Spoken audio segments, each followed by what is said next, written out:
the City of Boston Office of Cable Communications. Thank you. I'd like to call the October meeting of the Disability Commission to order, and we will start with introduction. So to my far right. Hi, I'm Krista McCosh, the Disability Commissioner for the City of Boston. I am Jerry Boyd, Advisory Board Member. I'm Carl Richardson, Acting Chair and ADA Coordinator for the Massachusetts State House. Felicia Battles Birdsong, Member Dorchester. Dixie Lebowskaya, Advisory Board Member from Boston. And on the phone.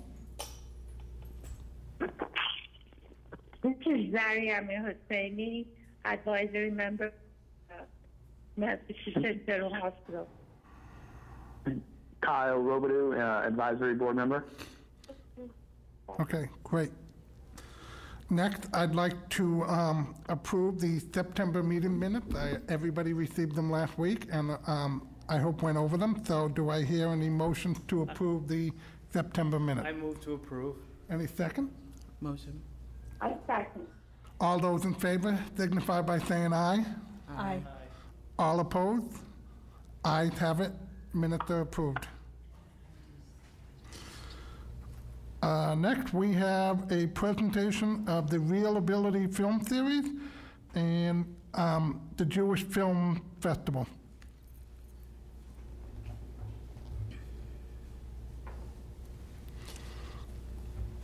Hello, I'm Mara Bresnahan. I'm the Festival Director for Real Abilities Film Festival Boston. We are very happy to be here tonight. We just wanted to sort of give you an overview of the festival, make sure it's on your radars, and let you know what we're looking for as far as help with outreach in the community in Boston. And this is Jamie Sachs. You can introduce yourself. Sure. Hi, I'm Jamie Sachs. I'm the Executive Director of the Real Abilities Film Festival, and we're really thrilled to be here tonight to tell you more about what we do. So I'm just going to show you two trailers from two of the films we showed last year. The first one is called Life Animated. You might be familiar with it. It's about a young boy with autism whose father learns to communicate with him through Disney films.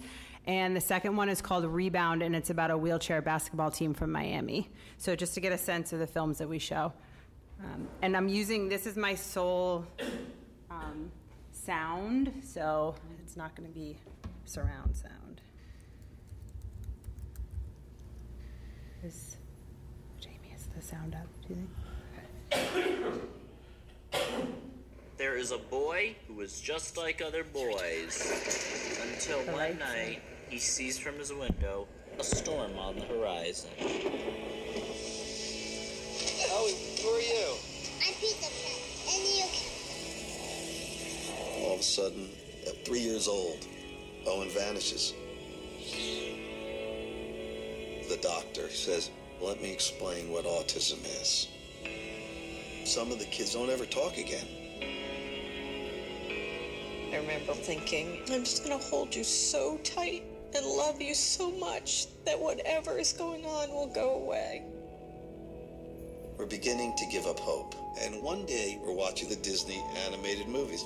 And he says he doesn't want to grow up like Mowgli or Peter Pan. What the hell just happened? And all of a sudden, it became clear to us. He's using these movies to make sense of the world he actually is living in, our world. So at that point, we began to speak to him in Disney dialogue. When did you and I become such good friends? Whatever works to get to Owen. I've been scared my whole life of growing up. Peter Pan doesn't want to grow up because when you grow up, you lose all your magical childhood times. My hope is that he is independent enough to be able to grow older on his own. When I look in the mirror, I see a proud autistic man ready to meet a future that is bright and full of wonder. He's going to have to fall and fail. We're not afraid of that as we used to be.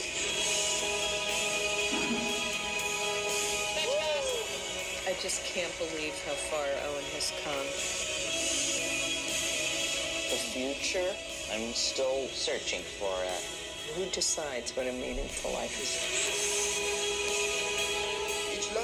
always say, children got to be free to lead their own lives.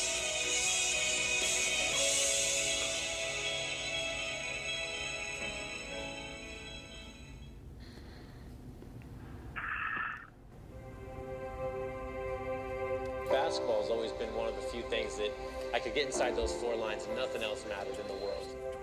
The first time that I got crossed over and scored on by a guy that I perceived to have less ability than me or have it harder in life, my whole world changed. And I just remember telling myself, don't close the eyes, because if I close my eyes, I'm gonna die. I never thought before that I was gonna be a wheelchair all my life. Once you have with someone in a wheelchair to be in a relationship with, you'll never go back. The team has become my brothers. Say you the best! If we're gonna play like that, we're gonna go home. From nationals to where we're going all the way now.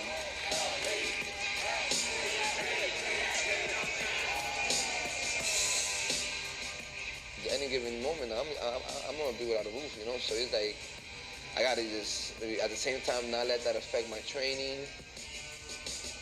I see those guys that they've been playing for years and they've been to college. If they did it, why can't I do it? Jeremy is a minstrel music. My daily life is my studio, singing, basketball, as basically as consistent. The only positive thing I do it for basketball. This is my escape. This is what's most likely to get me an education. If I gotta push 20 miles a day, wake up at 7 in the morning to be there by 5 in the afternoon, I'm gonna do it. I don't think I would have this opportunity if it wasn't for this sport. I got the scholarship from UTA. What we do is beyond basketball. It's beyond wheelchair sports. It's life and how we choose to live it.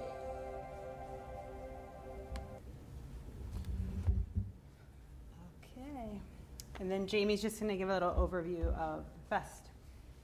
So, many years ago, I'm sorry. So the festival is run by an organization, the Boston Jewish Film Festival. We are now in our 29th year, so we've been running film festivals for a long time. And we used to sit in our office and say, there are so many great films about disability, we should do a disability festival. In 2011, I got a phone call asking me if we wanted to do Real Abilities, which had been started in New York, and if we wanted to bring it to Boston. And we went, aha, it's our opportunity to finally do a disability festival. So that was 7 years ago. We're now heading into our 7th year. The festival in 2018 will be March 21st to 29th. We show films. You saw here the kind of variety we have. We have films about physical disability. We have films about intellectual disability, about people on the spectrum, and we also have films about mental health. And really, the mission of the festival is to show people the accomplishments and lives of people with disabilities. We are very proud that we draw a large crowd of film fans, whether they have disabilities or not. And I can tell you personally, I am someone who did not grow up with someone with a disability in my family. I was not exposed to very many people with disabilities, and this festival has completely changed my life and the way I view people with disabilities and what they're capable of. And we know through our surveys that it has the same impact on the folks who come. So I hope you'll mark your calendars, March 21st to 29th. We show at around 12 different venues around the Boston area, and Mara will also speak in a minute and get your thoughts on where else we could be showing. But of course, all of our venues are, not only are they accessible, but we make sure that there's lots of room for people with wheelchairs. We've learned a lot too. And just because a theater is accessible doesn't mean there's room for lots of people with disabilities. So we're very, very picky about where we show. All of our films have captions. I was just speaking to Carl about audio description. Every year we have a few few films with audio description. These are small independent films. It's very expensive to get it, but we're working on getting more. And we hope that you will come join us and help us spread the word. So I'm going to turn it back to Mara, who wants to just have a quick discussion with all of you. So what we're really looking for is obviously to get the word out. Any outreach help that we can get is great. We're also looking for ideas for different disability organizations to partner with around Boston, different people we should reach out to, any fundraising ideas, any venues that you could think of that are highly accessible. Would be great. So we're definitely trying to expand the festival. We're trying to expand our partnerships. And if you can think of any now, that's great. If not, you can always email us. And we also have an advisory board that Kristen has agreed to be on, which is great. And chair. And we meet twice a year. So the first meeting, or we typically show some films that I'm thinking of. I solicit ideas on or input on these films. We talk about programming that we could have, guests we could have. We always have a discussion after every film, which is hugely important to us. And we try and include someone from the film, and if not, someone from within the community that we're talking about, that the film is about. So we always need ideas for that. So yeah, we're just looking for any input basically, and to get more people on board within the disability community in Boston and without the disability community, because our goal is really to get people from inside the community and outside the community to come to these films. And we're doing pretty well. We had a great year last year. We had a sold-out opening night at Museum of Science, in which we showed Life Animated. Ron Suskind was there. And so it really is becoming a go-to event in Boston, so which is very cool for us. So if anyone has ideas right now, I'm happy to hear them. Or I do. This is Felicia Birdsong. Hi. So you mentioned you had some venues already that you show around Boston. Yeah. I just don't want to. You said mention the Museum of Science. And where else do you do any other museums? Museums? Yeah, so we screen at right now we do Museum of Science. We screen at Emerson College in the Bright Lights screening room. We do MFA. We do the JCC Newton, Brattle Theater, Cambridge Public Library, which we partner with the Cambridge City Commission on Disabilities for their Disability Reframed screening series. And we screened at the Cotting School the past 2 years in Lexington. And then closing night, we were in the big theater at the Somerville for... In Davis Square? Yeah, and we use the big theater because that's the most accessible.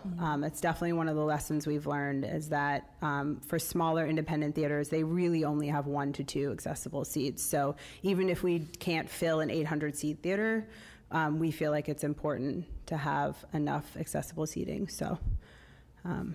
I was just going to tell the story that our office is right across the street from West Newton Cinema in Newton, and we know them very, very well. And the first year we did this, we didn't know much about disability, but we knew how to show films.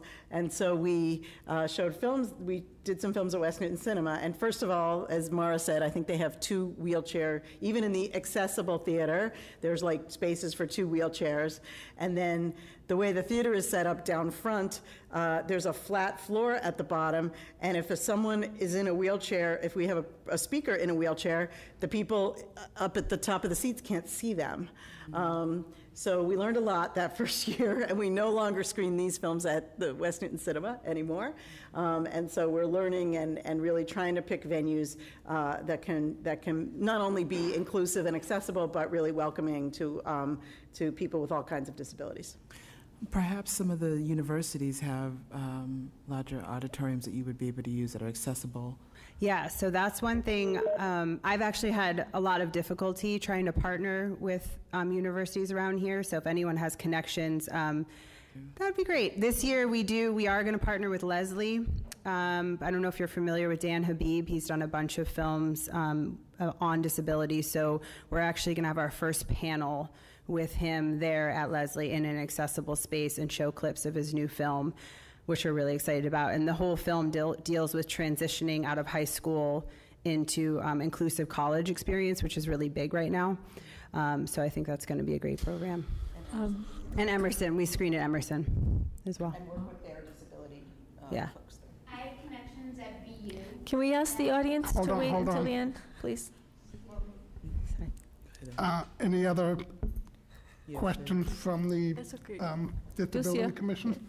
Yep, Ducia. Yes, here's Ducia. I don't know if you already mentioned, and although I know someone from the audience probably had the similar idea like I have, I don't have any connections to particular specific connections to many universities, but have you tried like BU, for instance? Because I've been to a bunch of workshops, bunch of conferences, all disability related, and they seem to be very accommodating.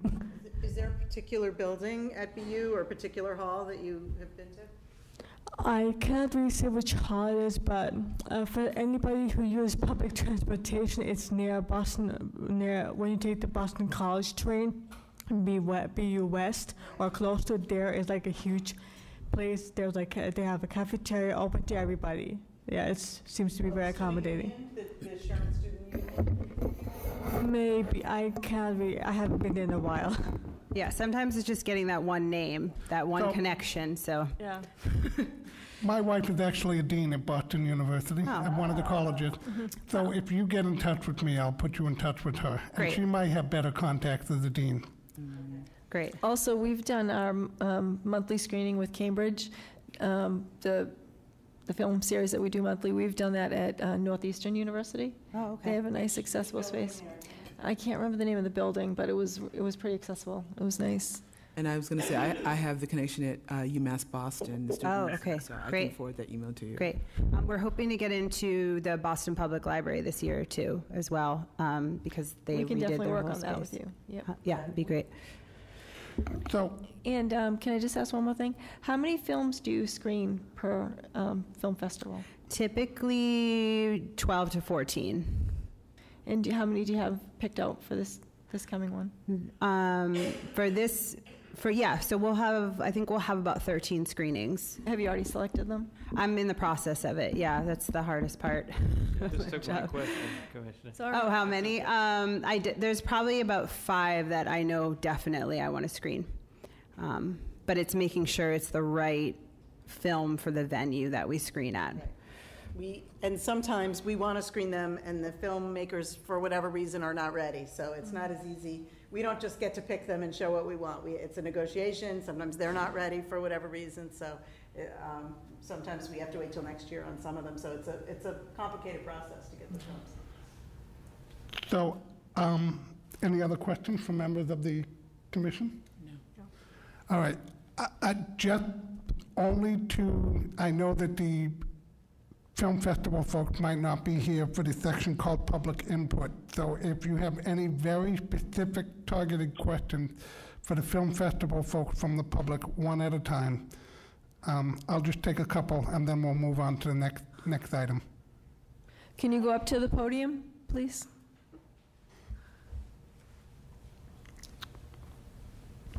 I have connections at BU with some people that are in occupational therapy in the graduate program, and so I can definitely hook you up with that information. Great. And have you tried Ivy Street School in Brookline?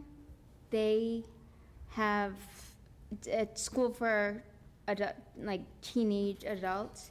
So I know that they would have a place for you too, and I can give you that information. Great. I'll leave my stack of cards on the table. Any other questions before we move on to the next presentation? Carl, anyone on the phone have questions? Kyle? Dari? No questions. Okay, great. Thank you. Thank you very much. We look forward to working with you. Thank you all. Thank you.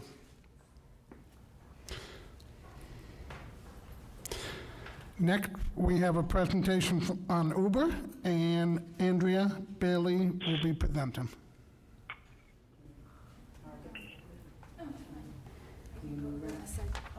No, I'm fine. Hi everyone, I'm Andy. I work with Uber. You may be familiar that for the past year, Uber has been running a paratransit pilot program with the MBTA. And we're just here to give a quick update. I met with Commissioner McCosh a few weeks ago, and we are just about a year in. We're looking at fulfilling, or we're waiting for the MBTA to put out their next RFP, so we're thinking about the next iteration of that partnership, and wanted to give you guys a brief update. We have, at this point, over 500 people on the Uber side enrolled in the pilot program. Over the summer, we added 11 wheelchair access vehicles for wave usage that can be summoned by anybody in or out of the paratransit pilot program. And anyone who's interested in enrolling who is not yet in the pilot program but has access to the ride, that pilot program is open to anyone at this point, and so you can just go online. If you Google Uber and MBTA, it's a quick access. We're probably the first one that comes up, but it's a pretty simple link. It's uber.com/info/MBTA. Are there any questions or? So it's been about a year now. Yep. It was last October that the governor and Uber and Lyft did a press announcement. How much longer is the pilot slated to go on? Slated to go on before it becomes part of the overall program?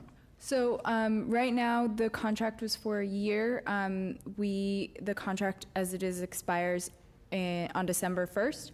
The MBTA is working on putting together an RFP right now for a renewal of the contract, and so we would go through the process again to. And is it? And you may not be able to answer this because this may be a decision of the Department of Transportation who provides the ride service, the paratransit service. There's a lot of discussion among people who are on this pilot. Some get 40 rides, some get 20 rides, some get 10 rides, and some get 2. Yep.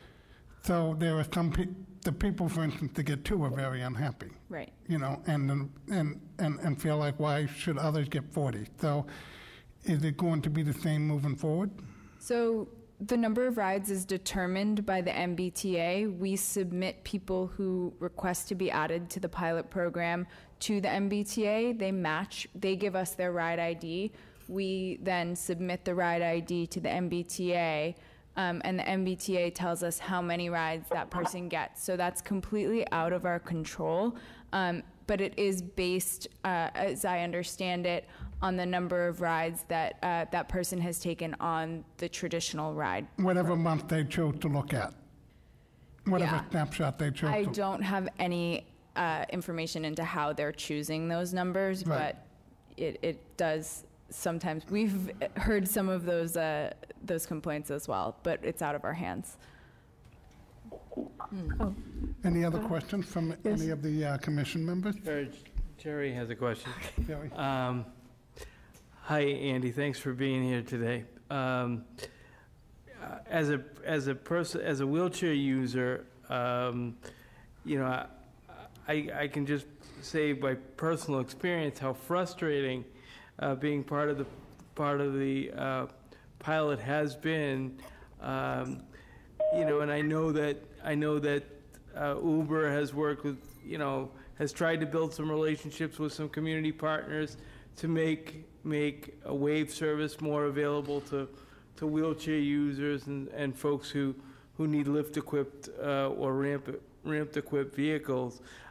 You said over the summer that you've added 11, and have you been able to track, has a ridership of folks who need those equipped vehicles, has that increased? Has the demand increased? What are those numbers like if you've been able to track them? The number of trips has certainly gone up. I would say pretty steadily we're doing a couple dozen trips a week, whereas previously we were doing, I think, under 10 a month or something like that. Or a couple dozen trips. No, it is a couple dozen trips a week. And So it's definitely improved. That doesn't mean it can't get better. And we are in the very early stages of exploring other partnerships that we may be able to utilize additional vehicles. We purchased the wave vehicles that we have now, so we're kind of looking at the options for, again, I said partnerships, so vehicles that might not be utilized full-time, that maybe we may be able to put on the platform or something like that, but that's very early stages. That's not to say, like, it is certainly a frustrating process, and we do hear that feedback a lot. We're working on it. It can always get better, but it has improved in the last year, certainly, if you just look at the numbers. Here's Ducia. I have a question. What, I know as far as I've understood, some people have been already using this ride. What is the fee for, like, for instance, a round trip? Yeah, so that's actually another good thing that I should mention is over the last 11 months, the fee has been $1 for an Uber pool ride, which is basically a shared ride. So you call an Uber and somebody else may be in the car with you, or an Uber X, which is most comparable to like a single service vehicle. And so it's $1 for a pool ride or $2 for an X ride, and then the MBTA would pay the following: $13 for X or $14 for pool. So the full fare of the trip would be up to $15. In October, the MBTA actually increased that subsidy to $40. It's an experiment that they're running. The upfront fare for the rider would be the same, either $1 or $2. And the MBTA would pay $40 in an effort to see if people would take longer trips, because the service area is actually the same as it is for the normal ride radius. So it's a pretty big area, so they wanted to see if they could encourage people to take those longer trips on Uber. Mm-hmm. I have a quick question about advertisement. So other than the websites, is there any other advertisement? So the MBTA has done a few robocalls to people who are eligible for the ride, and we have been in discussions about sending some mailers or doing some other campaigns. But given that the partnership is about to end and we're looking at renewing, we wanted to wait until we had determined those terms before we set out and let people know again about the partnership. Andy, it's Jerry again. Since you just reminded us again that the partnership was going to end, so will there be a gap in service for folks that have been The goal is using it? no. Okay. So we actually are in an amendment period. So we extended the contract so that there wouldn't be a gap in service, so that the MBTA could put out an RFP. You've extended it until end of December, is that right? To the beginning of December. And if we need to again, I, as I understand it, they would be willing. Our goal is not to let that lapse at all. Anybody on the phone have any questions for Andrea? No questions. I have a few questions, Carol, too. So you said right now there are 11 vehicles on the road? Yes. And those work via the app? Yes. Okay. And I know we talked when we met last week about a way to track the rides that are wheelchair rides. Yeah. And is that data that you can develop and share with the city? So we share with the MBTA the rides that are wheelchair rides. I think that from our standpoint, like, if the MBTA wanted to share that with you guys, yes, but as I've spoken to my legal team right now, we're not willing to just openly share it at this point. Okay. So another thing that I think is important to talk about is the City of Boston taxi cabs, the WAVE taxis, which stands for Wheelchair Accessible Vehicles. Everybody may know that we have 100 licensed WAVEs in the city with varying levels of access, but we've been working on it for several years, over 5 years, and we currently have just about 50 wave vehicles that are completely ADA compliant. So I met with Andy last week to talk about ways that we can get the taxis, the wave taxis that are compliant, into the Uber app. So we're in the process right now of working with the police department Hackney unit, the ones that oversee the Boston wave cabs, to talk to the owners to see if they're interested in getting into the Uber pool. So we could potentially have over 60 wheelchair accessible vehicles for hire in the city very soon. So we're really excited about that possibility. Do the drivers have to have any kind of particular training to do the wheelchair driving? Just because I'm thinking about safety issues and handling folks and their equipment. So is there a particular training that they need to have prior to that, the taxi cabs or your drivers? Yeah, so I believe that the taxis are fully ADA compliant. Everybody gets trained in that. For our wave vehicles, we do training through a third-party service in how to load and tie down wheelchairs. The City of Boston provides a very comprehensive training as far as like the tie downs, loading somebody in on a ramp, etiquette, everything from payment options, the taxi discount program. So the wave drivers in Boston are thoroughly trained, and we discuss training too, and that's something I think we can work on moving forward. We can work on together. Yep. What is the best way? So I'm a service dog user, and occasionally a driver may not want to take me because of my service dog. What is the best way to register a concern or a complaint if we come across an issue like that? Within the app, on the upper left-hand corner of the app, there's a little menu tab, and there's a help button and one of the specific issues that you can flag without too much clicking is I want to register a service animal complaint. My other question, and my final question for me, is that I know that Lyft very soon, within the next month or two, or at least it's been rumored in the media, that Lyft in the next month or two is going to be doing a pilot program with self-driving cars. I don't know what Uber do. I know they're doing it in Pittsburgh, but are there any plans to do it in the Boston area as well? That is above my pay grade. I don't know. Okay. Good answer. Yeah. Any other questions from the commission? I just have one final question. Out of the 11 vehicles that you have, do you know how many are on the road at one time, or is at least some of them on the road every day?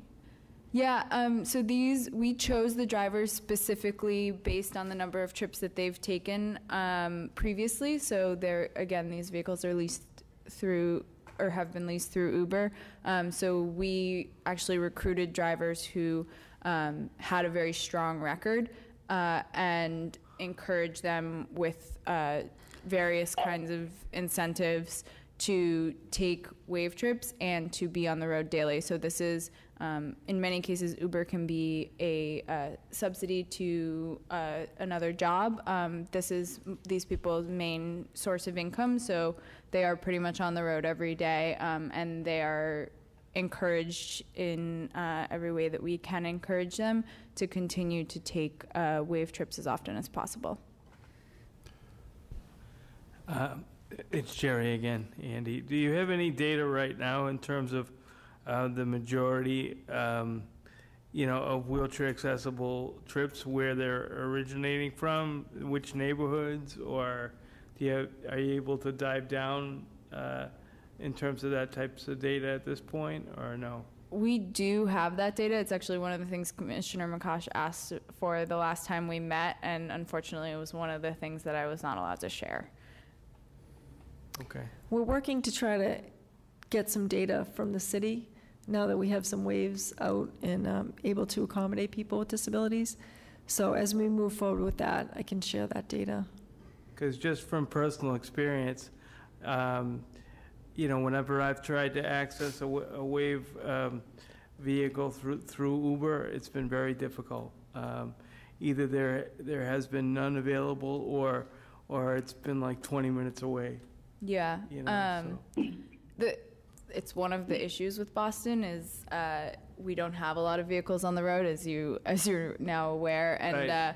20 minutes is actually not very far in Boston traffic, so we're trying to get them there, but it's still a long wait, and it can be very frustrating, so I understand that. Okay. Any other questions from members of the commission or those who are on the phone?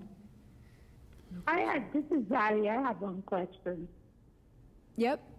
I was wondering how far do these Uber cabs go? Because I actually was trying to schedule something to go towards Worcester, and I don't know if they operate outside of the ride area.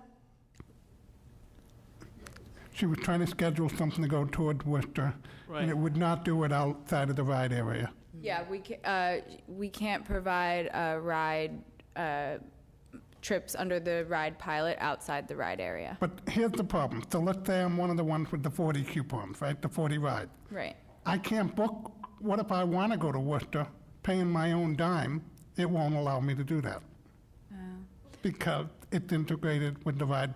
So you need to, Uber should, like Lyft, they give you a coupon number to put in. So you can choose whether you want to use the coupon or Lyft. Okay. The ride pilot.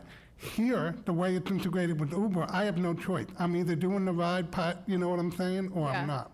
Yeah, that's a good point, and I wasn't actually aware of that. So I will take that to our engineering team and see what we can work on there. Go ahead. That's it. Again, I don't know that Andrea's going to be here for the section of public input, so I will take any questions, but again, they have to be targeted directly specific to Andrea's presentation, and if you have any questions, please make yourself get up to the podium. No? Okay, great. Thank you so much. Thank you, Andrea. Thank you.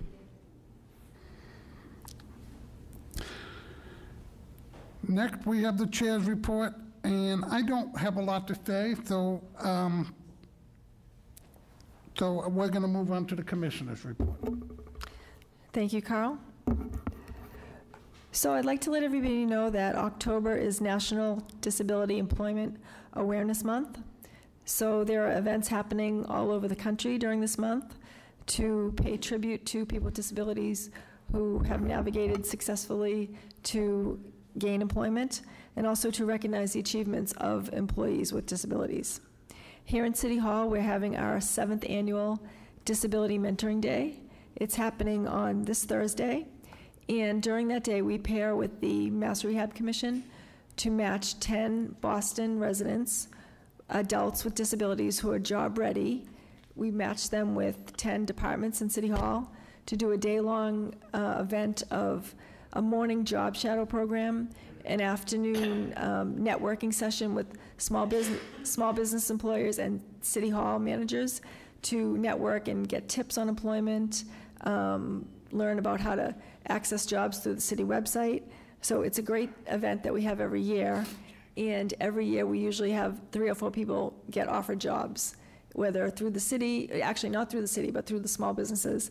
So we hope to expand on that, but that will be happening on Thursday in City Hall. Also this week, we're doing our national, our getting involved in local government. It's our civic engagement event. That's happening tomorrow here in City Hall. It's going to be from 2 to 4 p.m., and it's going to be on the 5th floor, which is the floor where the mayor's office is and the city council offices are. Also, the city council chamber is located there, and that has just been completely renovated to be ADA compliant. It's a beautiful renovation. It used to be that you had to walk down 3 steps to get into the chamber and testify at a hearing, but now the whole floor is level, and they've also cut out an area specifically for wheelchair seating. They have large screen TVs with captions, so people who are deaf or hard of hearing can attend meetings in person and participate that way. So it's a wonderful renovation. We're thrilled to show it off tomorrow. So we want to encourage anybody who's interested to come out tomorrow. You can see a voting booth to try that out if you've never voted before. You can register to vote. You can see the auto mark machine, which is a device that helps people who are blind vote independently. You can get information on many city services and meet your city councilor or their staff and learn where your polling place is and learn how to testify at a hearing. There'll be a bunch of stuff going on, so we welcome everybody to come. Regarding the renovation of the city council chambers, it still has assistive listening devices as well. Yep, it has assistive listening devices and signage indicating as such. Right. And one thing I meant to mention too, as far as Disability Employment Awareness Month, one event that I attended last week for this initiative is there was a discussion panel held by the British Consulate in Cambridge, and I was able to attend and be on the panel to discuss inclusion in employment. I was on a panel with 4 other people, and we talked to private businesses and also governments, local governments, to talk about ways to increase inclusion and accessibility for hiring individuals with disabilities, and that was a great event. Just a few updates I want to mention about the WAVE vehicles. We talked a few minutes ago about the taxis. We do have an updated brochure. It's in your handouts today. It's also available on the table at the back of the room, and it's on our website. And this brochure lists the medallion numbers of all the accessible taxis. So if anyone from the public needs an ADA-compliant taxi, they can call one of the radio associations listed on the brochure and ask for one of those specific numbers, or they can ask for an ADA-compliant cab. And I hear Jerry's frustration with Uber and with taxis. I know it's been a frustrating experience trying to get an accessible cab, but we're hoping that moving forward it will be a much easier experience. And the lieutenant who's in charge of the WAVES for Boston has offered to come to a meeting. So after the first of the year, I'll ask him to come and answer questions and give updates. I'll tell you, it's been so frustrating in terms, it makes me, I live in West Roxbury, and it makes me feel like I live in Alaska sometimes, being able to get accessible, transportation. Yep, it's been very difficult. Also, I just today got a complaint from a blind individual, which I did forward to you.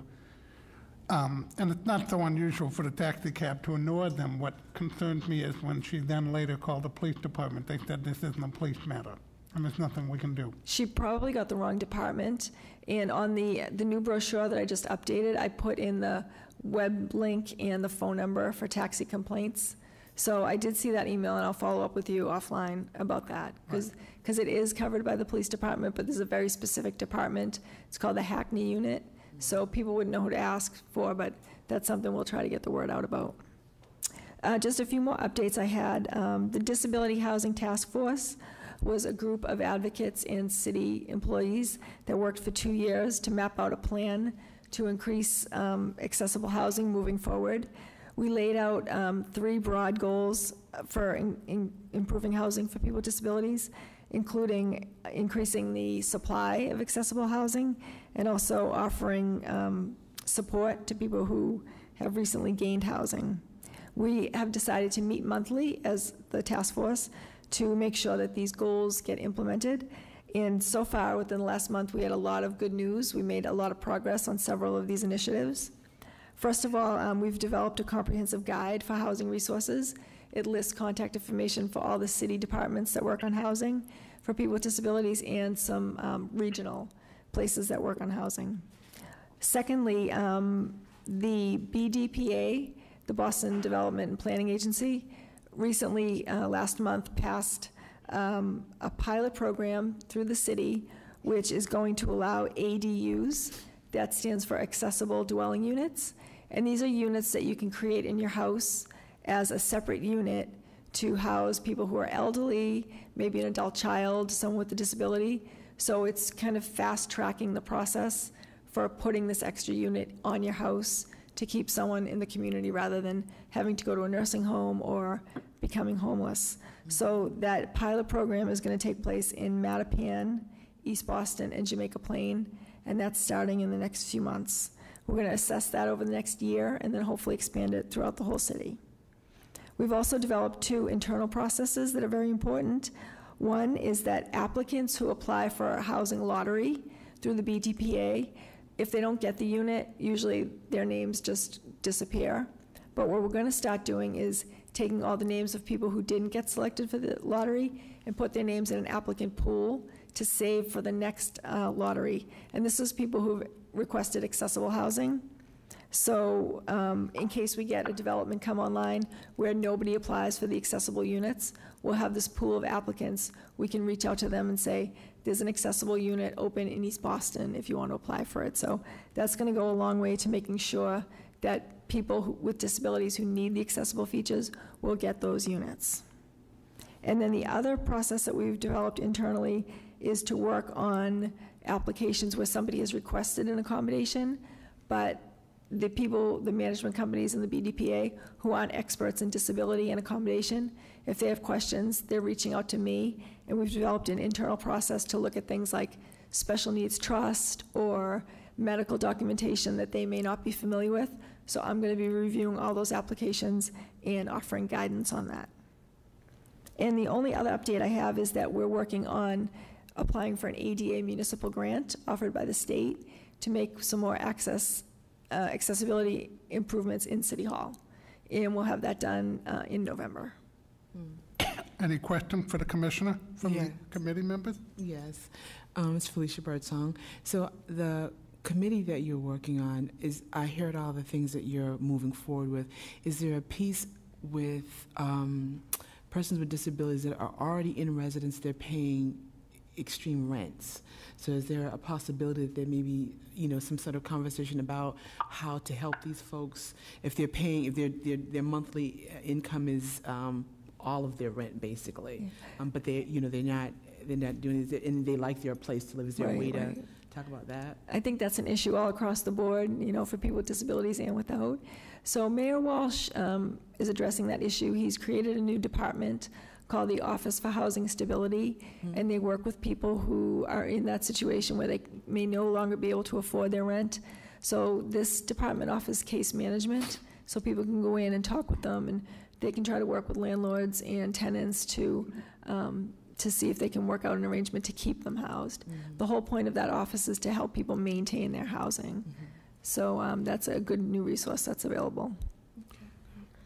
Yes, a question for me. You mentioned regarding the Disability Employment Month, which is right now. You said it's going to be this Thursday. There's going to be an event. Is it at Boston City Hall? It is at Boston City Hall.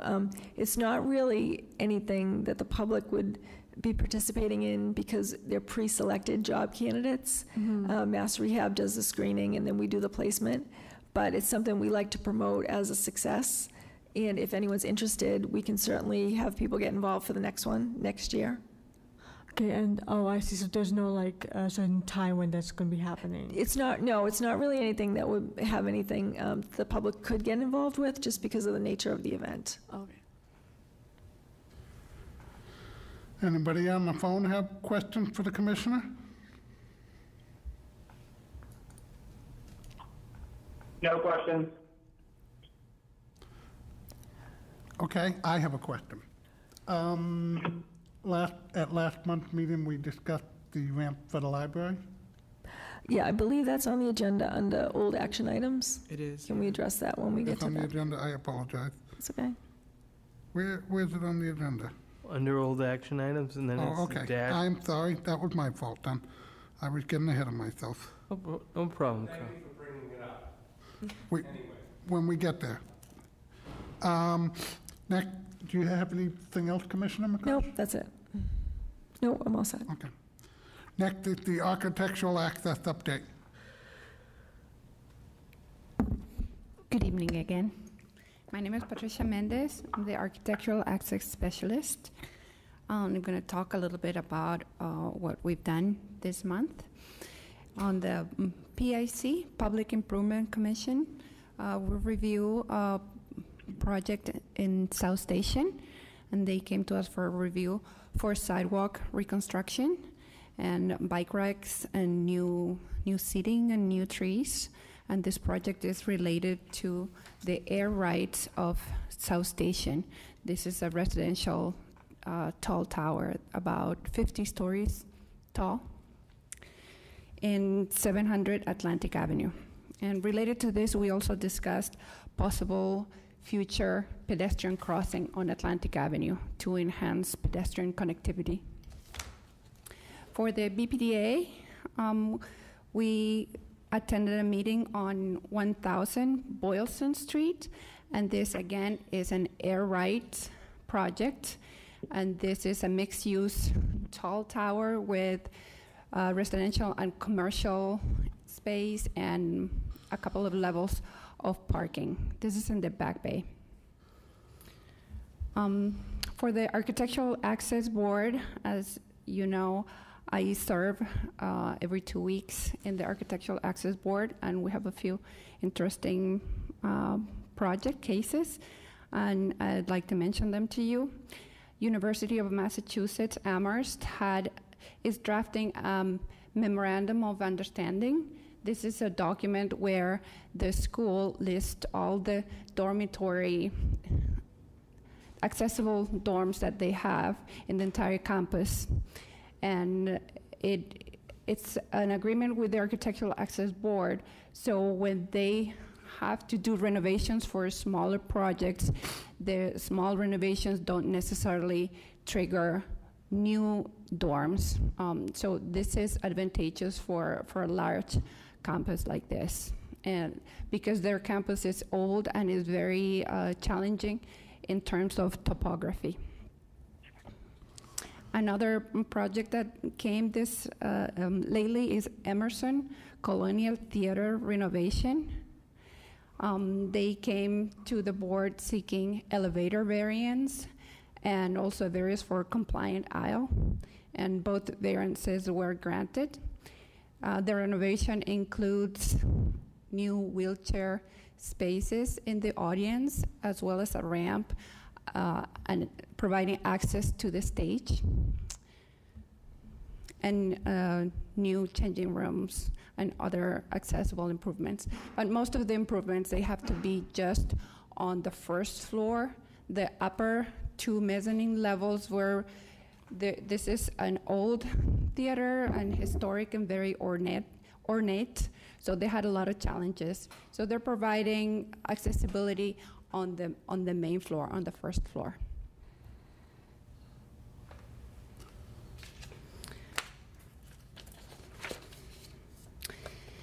I'm happy to report that the bill that we were in favor of, this is Senate Bill 1379 by Senator Timilty, an act relative to the Architectural Access Board, was referred to the Senate Committee on Ways and Means. And the Senate is good news for the disabilities community, because it's going to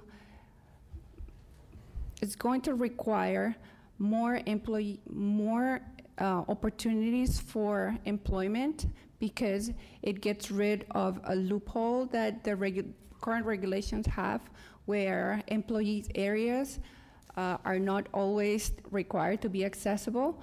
With this new law, if this passes, then all of the areas, including employee areas, will require to be accessible. That's it for me. Any questions? Can I just add a few other projects that we've been working on? Sure. Just, and actually, just to follow up on Patricia's talk about the South Station project, that's, it's a 2-phase project. One of the projects is a tower that's going to be built right on top of South Station. It will be retail and housing. It's going to be a huge development, so that's going to impact the streets, the sidewalks, so we're looking at that whole project. But they're also looking at a South Station expansion, which will make the actual station larger in the back for more trains and transit options. So those are 2 big projects that we'd like to have come present to the board, maybe after the first of the year. So is some of that owned by the state? Yep. Is that DOT? Some of it's a state project. Yes. Yeah, that's what I thought. We met with John about it. So we'll be talking more about that. There's going to be a lot of impact. It's going to be a lot more residents. It's just a huge project, so we'll have them come in and do a presentation.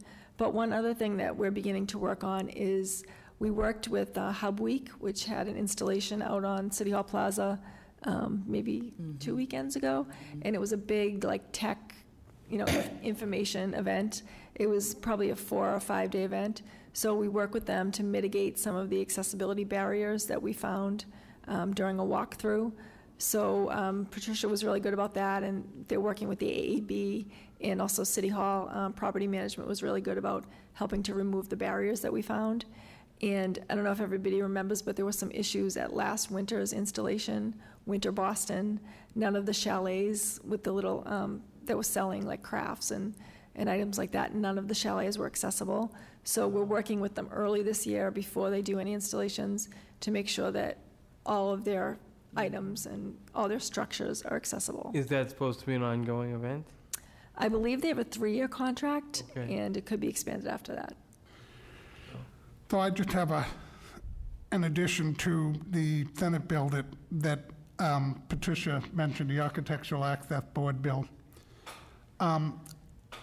It passed the Senate last year, and I have a feeling based on what I'm hearing and some of my discussion with some of the Senate staff that it will pass the Senate this year as well. But it still also has to pass the House. It has to pass both branches of the legislature in order to become law. So if anybody has contact within the House, or I would suggest some folk get in touch with some of the representatives to pass, because if it's already gone out of committee if it's going to Ways and Means. It already passed out of committee, whatever committee it was in, if it's going to Ways and Means. So it now goes, it has to pass the House. So that's just something else. I have been noticing that I wanted to talk to some of the curb cuts that we installed a few years ago with the new tactile strip and the curb cut. I think some of the curb cuts have been washed away, and I don't know if the city's aware of that. Not the tactile strip, they're fine, they're still there, but some of the curb cuts seem to be washed away, and it seems to me that a person with a mobility issue would have an issue traversing those curb cuts if they came to it, and I don't know what the city's doing about that.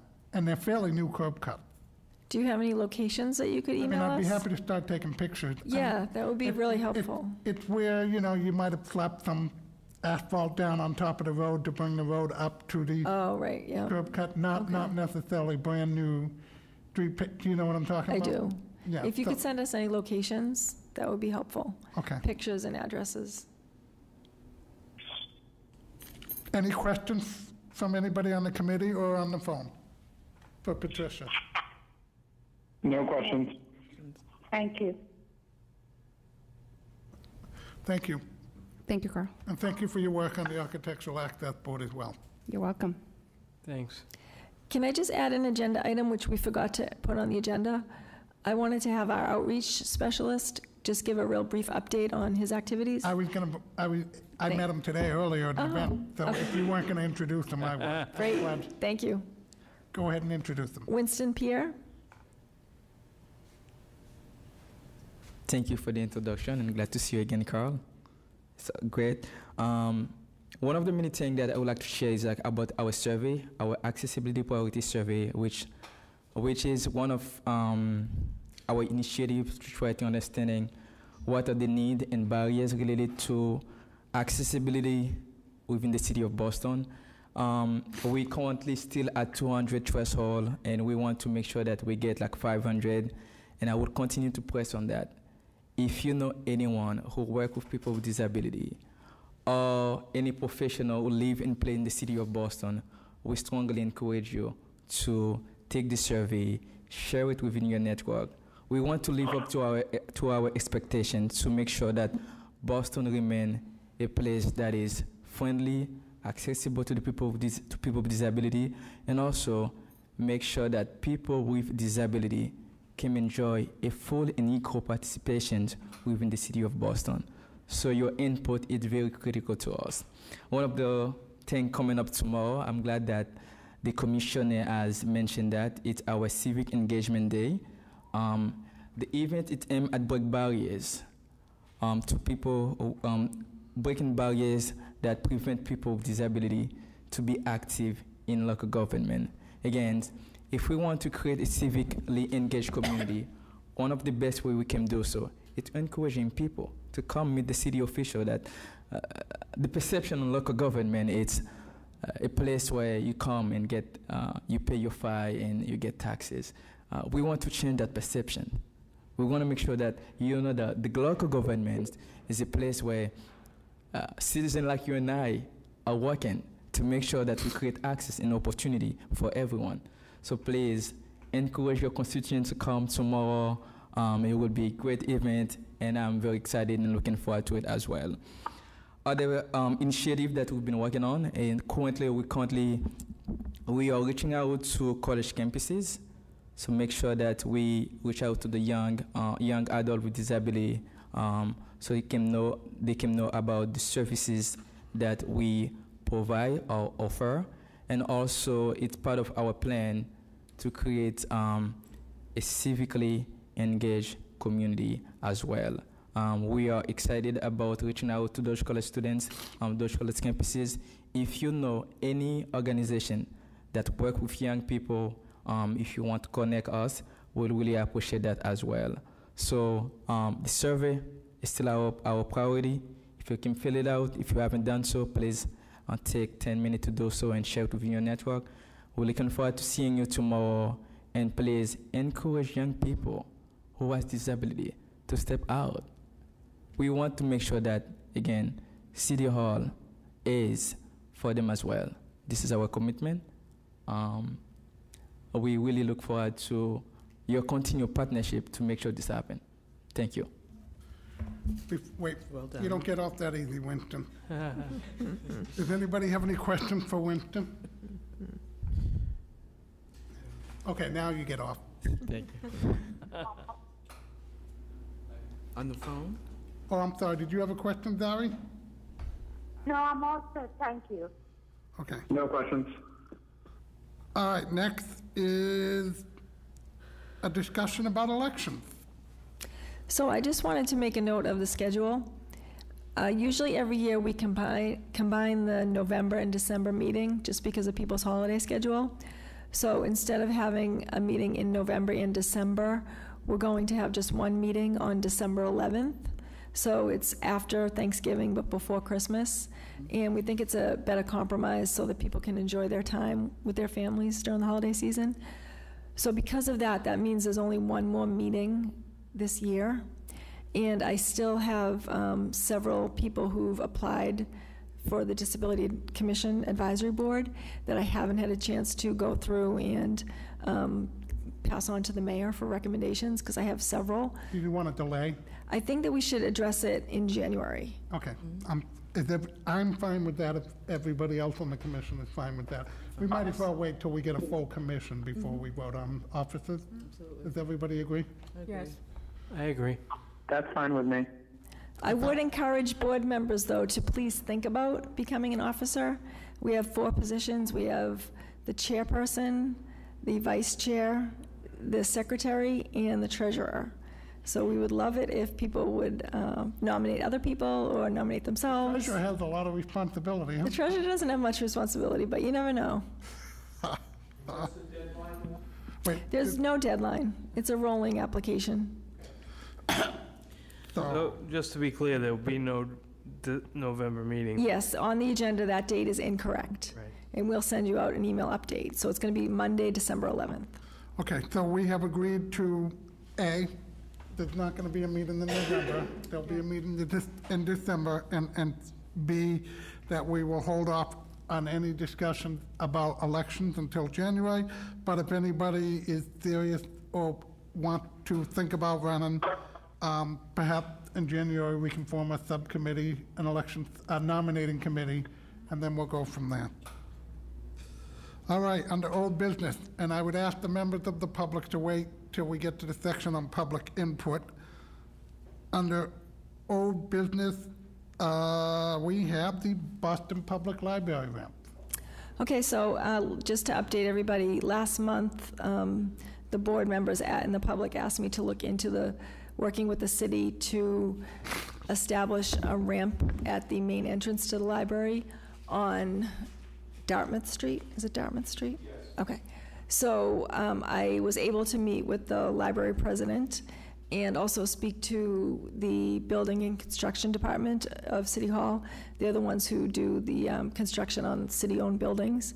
So the library president is very interested in making this happen. He sees it as an issue of equity, and he's, in fact, he is proposing even more than just the temporary ramp that's been up there. He wants to request some funding next year to look at a longer-term study to actually make a permanent ramp, like a really nice, historically, acceptable ramp at the front entrance. So that's going to be like a long-term plan. But for the short-term plan, we did meet, and I learned that when the temporary ramp was up in place for, I think it was 2 years while they were working on the Johnson building, that they had to go through the Historical Commission to get approval, but not only for just a one-time, they had to go back, when the work ran over, they had to go back for extensions because it is a historically landmark building. So that's a serious protocol issue that we have to deal with. So our next steps are going to be reaching out to the Landmarks Commission, which is a city department, and working with them to discuss. Landmark Commission? No, it's a city. It's Boston. Okay. It's a city agency. So we're going to work with them to see if we can get the temporary ramp put up, or the black ramp that's removable, but it can be a permanent temporary ramp if we can put that up for the short term, and then look at the longer term process of a permanent actual built structure. Would a letter of support from the Disability Commission help? I think that would be a great idea, because before, I hope to have this meeting before our meeting on December 11th, and then I'll have more of an update for the board and the public at that time. Do I hear any nomination, not nomination, do I hear any motion from the committee to have our commission draft a letter of support and of a ramp in front of the BPL? Felicia. Yes. Make a motion. First and seconded? A second. All those in favor signify by saying aye. Aye. Aye. All those, Aye. any opposed? Motion carried. We can follow up One with of us work Jessica. with Jessica to Yep. do- Why don't you follow up with Jessica to work on composing a follow letter? up with her. Okay. Okay, great, guys, thank you very much. We will, and it sounds like you had a positive meeting overall with the BPL. It was very positive. I didn't know what to expect, but they were fully supportive of the idea. So the only thing is now working with the... Going through the process. Yeah. Yep. Okay, thank you. New business? Does anybody have any new action items of business they would like to bring up?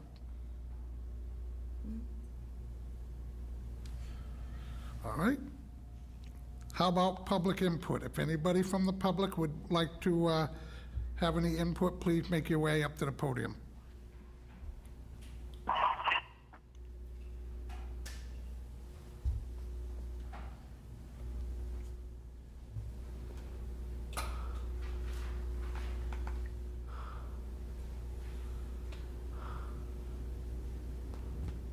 Good evening, everyone. My name is David Vieira. I live in Hyde Park. Commissioner, I would like to thank you for your efforts to get that ramp put up. And I'd also like to thank the commission for their vote they took just now. I know I'm a broken record, but if a ramp can be put up for one day for people to go into the building to vote, because it's the law that a voting place must be accessible. It's also the law in public buildings that people who use those buildings every day have the right to accessibility.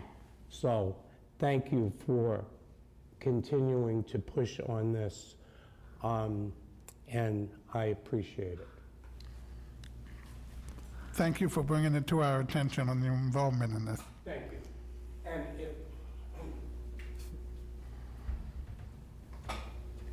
if there's anything I can do to help, you have my number. Thank you. And so does the library. Thank you, David. Any other members of the community that wish to do public input? I have something that I would like to say. I'm actually going to be, I wrote a children's book about children with grit. It's like when children go through challenges, they have disabilities. I'm having a book signing at Harvard Coop. I had one at UMass Club earlier in May, but I'm having a book signing at the Harvard Coop on Saturday, November 4th, and I would like to invite you all. It's going to be in the children's section, and I just would like to invite you guys. Thank you. Thank you. And congratulations. Thank you. Anybody else wish to offer public input? Okay. Oh, please. Okay. Hi, yes, everyone. Can I just say, we do have a new staff member. She's been doing such a great job that I actually forgot she was new, because I feel like she's been here all along. But we do have a new staff member who's our constituent specialist services. She's going to work on our programs and events. So hopefully next year, she'll be taking on the events that I'm doing right now, the Civic Engagement Day and Disability Mentoring Day, but I'll have her tell us a little bit about herself. Jamie? Hi, everyone. I'm Jamie. I'm living in Charlestown. I come to this commission with a background and strong interest in education, mental health, and I worked a lot with youth with intellectual disabilities, and I look forward to working with you all. Yeah, Jamie, like I said, Jamie's been invaluable already. She's doing the accessible parking program, so we're getting her up to speed on that, and then, like I said, she'll be moving into other services and events that we put on. So we're now fully staffed for the first time in 3 years. That's great. So, yes. Excellent. Do I hear any motion to adjourn? I so move. Any second? I second it. I second. All in favor, signify by saying aye. Aye. Any opposed? Meeting adjourned. Thank you, everybody. Good meeting. Thank you. Thank you. Thank you.